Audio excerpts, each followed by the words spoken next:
troisième dimension, au moins dans le cinéma, plus ou moins jusqu'à 5-6 ans. Je crois le 3D numérique. Maintenant, peut-être tourner avec. Et moi, j'avais la bonne chance de rencontrer Alain et avoir un allié qui comprenait mon désir de faire un film sur la danse en 3D. Et sans Alain.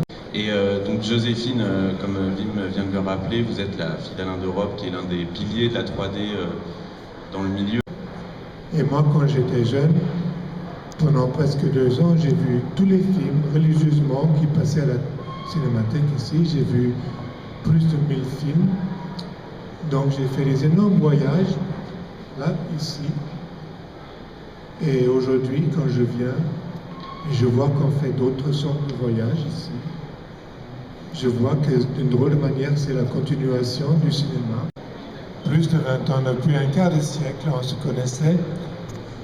Et on voulait faire un film ensemble depuis 1985.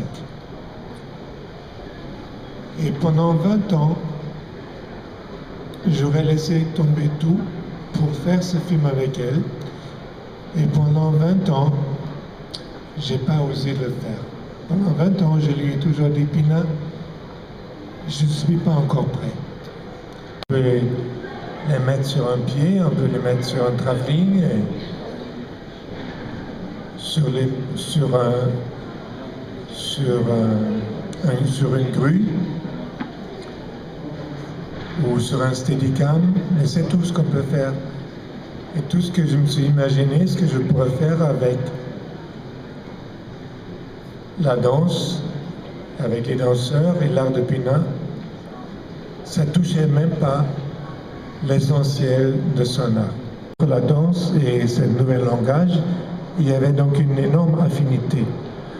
La danse avait besoin de la 3D et d'une drôle de manière, même à l'inverse, la 3D avait besoin de la danse pour pouvoir montrer que c'était capable à faire autre chose qu'à faire exploser le monde. Vraiment une piste très inclinée, c'est rien du tout.